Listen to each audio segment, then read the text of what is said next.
Hey everybody, welcome to the Popanimecomics Lounge. Today I have the amazing Maria, who is a professional wrestler who has held the WCCW Women's title, the UWF Vixens title, the USWF Ladies title, and the OVW Women's title.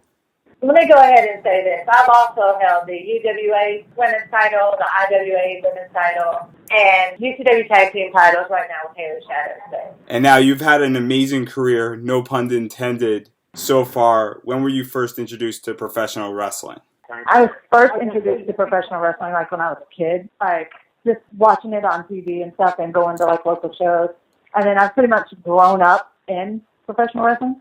And so when did you transition over to becoming a professional wrestler? I actually first started about 6 years ago. I was a young mother. I had children young, like at 19 and 21 years old. So like I always wanted to be a professional wrestler, but I didn't want to start training and do all the things that needed to be done, having such young children, actually being a single mom and stuff. So I started training, started like getting into shows once my children got old enough to understand what was going on. They were like 10 and 12, something like that. So I started out as a photographer at a show because photography is one of my passions. And I started training there, and it just went from there. And now, being that you were older when you started to train, did you have a different perspective on the industry, considering that you entered kind of as a photographer and then you went into training? No, I've always had a respect for the business and like everything that entails. The only reason I started out as a photographer was because we were needing something for me to do after training. Everyone has things to do. You do security, you referee. I did photography because we needed someone to do pictures. And now, where did you train at? Oh, do I really have to talk about that one now?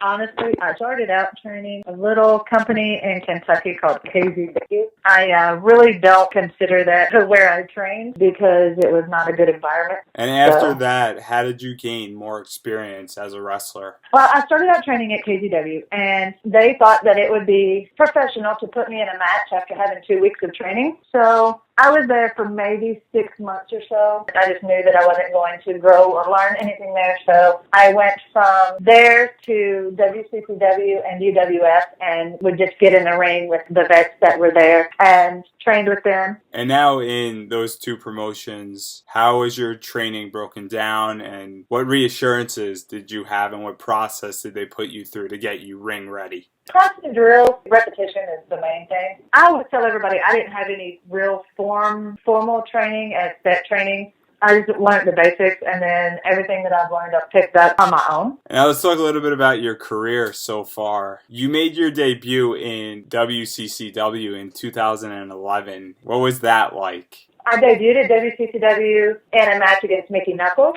and then maybe a month later into the cage match. But my debut at WCCW was one of my favorite times just because I got to work Mickey Knuckles and I got to learn so much from her. And now let's talk about that steel cage match. It was very early on in your career. How did you feel about going into that match? And how did you prepare both physically and on the psychological level of that type of match? Psychologically, I just went in there thinking that no one could beat me, and I had a steel cage to use as my weapon. Physically, just continued training. I watched a lot of videos on my opponent to see the things that they did and the things that I could work around or work with. And now, in 2012, you continue to wrestle in WCCW, where you had an opportunity to capture your first WCCW women's title. What were the circumstances that surrounded that? I did not only capture my first WCCW title, but I was the first ever WCCW Women's Champion. So how did that circumstance all come about? I was training and working hard, and they decided they wanted a women's division, and we had myself and another girl, and I just beat her for the title. And now, in being the first, what type of pressure did you have on you being the first WCCW Women's Champion? The pressure's always on of being a champion at any company, just because there are so many girls that are coming to try to take your title away from you.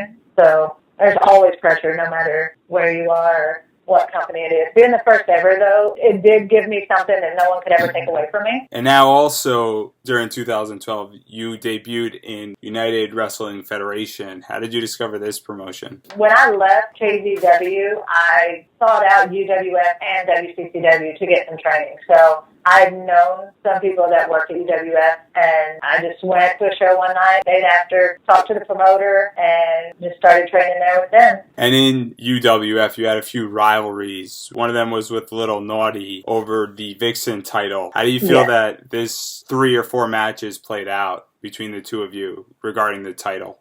The fact came down to the end and I won the title, I think it played out pretty well for me. We had some good matches. It played out pretty well in the end for me because I came away with the title. And now after this, you had an intense rivalry with Elida. Lee Ortiz. Yes, that was in both promotions, UWF as well as WCCW. And Tennessee Mountain Wrestling down in Knoxville. She beat me up all over the 2 states. So how do you feel that you wrestled her in multiple promotions and for multiple titles in 2012? Honestly, I absolutely love wrestling against Lee Ortiz because she's so much bigger and stronger. She pushed me. She pushed me to work harder and sometimes smarter because I did beat her in several of those matches. And now you wrestled her many, many times and you had 8 or 9 title matches with her. Do you find it easier that the more matches you have with somebody, the more you understand their style? Or do you have a feeling that you have to keep on one-upping the previous match you had? Well, you always have to constantly one-up, but working so many different matches with one person, you actually learn the things that they do, and you can anticipate. So the thing about it is you have to keep on your toes because that means they're learning you as well.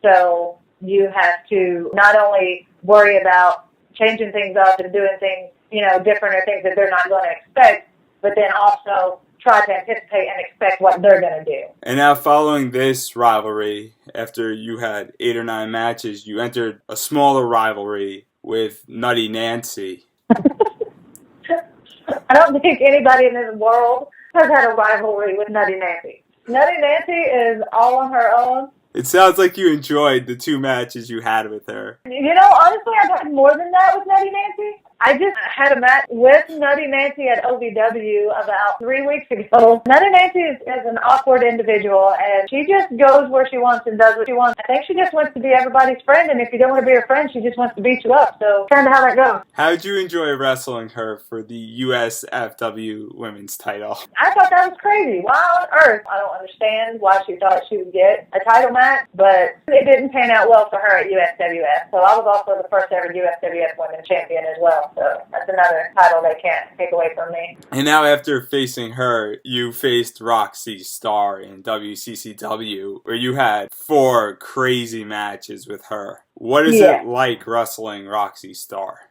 Wrestling Roxy, it was different. A little punk rock. She had too much energy, and I just wanted to beat it out of her. Those matches, it came down to a hair versus hair match, and I happily to say that I got to cut Roxy Starr's hair off and make her look like a little boy. That gave me great pleasure. Now, how do you feel about matches that have high stipulations to them? Do you enjoy them? Do you think that... I love them. I love them. They make you work harder, and they make you push yourself harder to win the match. If you put me in a match that has a high stipulation, like a dog food match or hair versus hair, I don't know if you've actually paid attention to my hair, but I have pretty sexy hair. So there's no way I'm going to lose a hair versus hair match. Someone is going home looking like a boy, and it's not going to be me. I don't know. I don't know if you've seen my pictures or seen my hair, but I have beautiful hair. No, I've seen it. I love your entire ring attire. I just love that response. I think that response really captures the entire hair versus hair mentality. Exactly.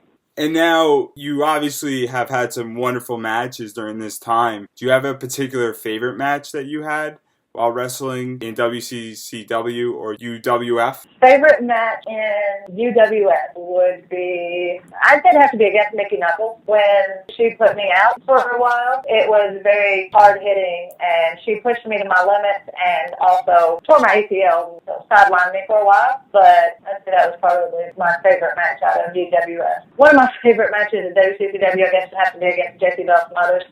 There's nothing like working a redneck.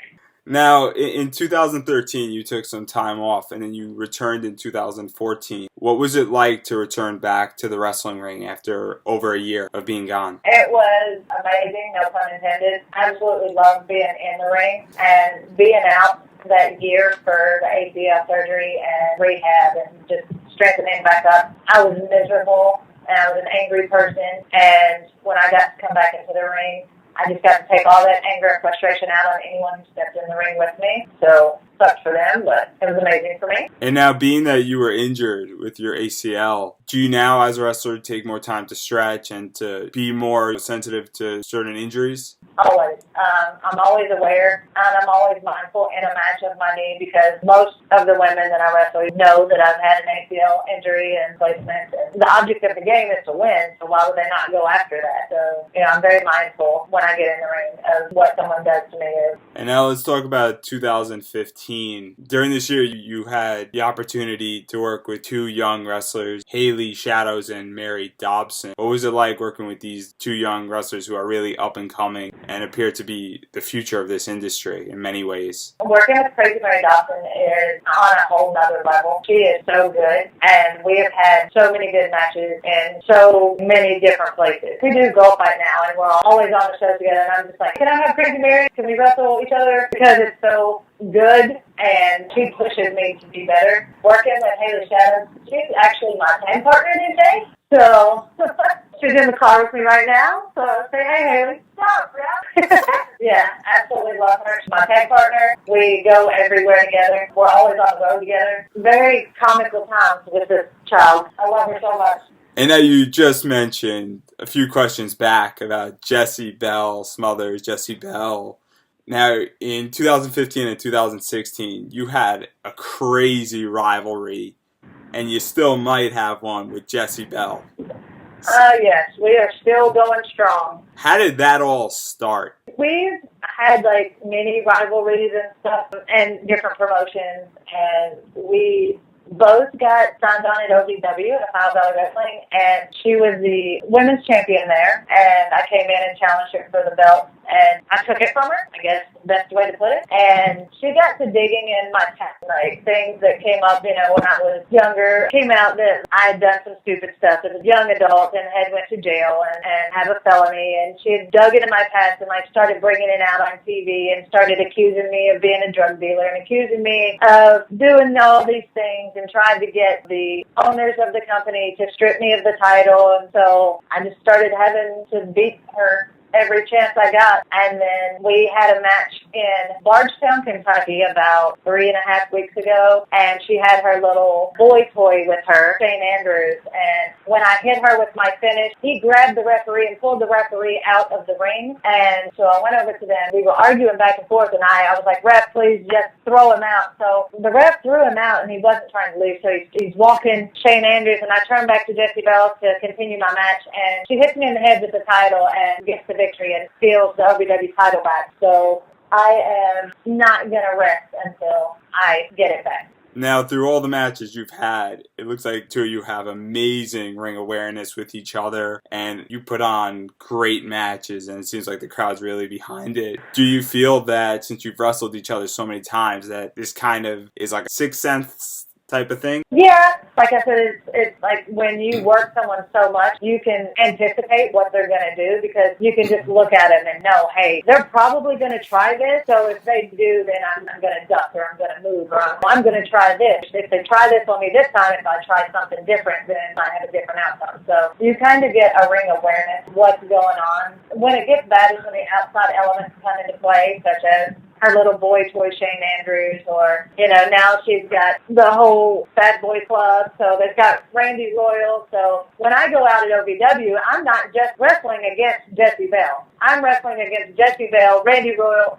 and Shane Andrews. So when are you set to have a rematch with Jessie Belle's? Or face her again, or get your hands on her? I'm hoping this coming Wednesday on TV. We do TV every Wednesday night, so talk to Dean Hill, the owner of the company, and I've asked for my rematch, so hopefully it'll be coming up soon. And now, outside of OVW, you've played both faces and heels. Do you find that one is easier or harder than the other? I only do a face at OVW. Everywhere else I'm heel, so I don't like it. I don't like the dynamic, but it's something that I'm learning. And do you prefer one over the other? Oh yeah, I prefer to be a heel all day, every day. And you've been only wrestling for a few years now. You've been involved in the industry for a little bit longer. What advice do you have for people who want to go out there and be professional wrestlers or be involved in the industry?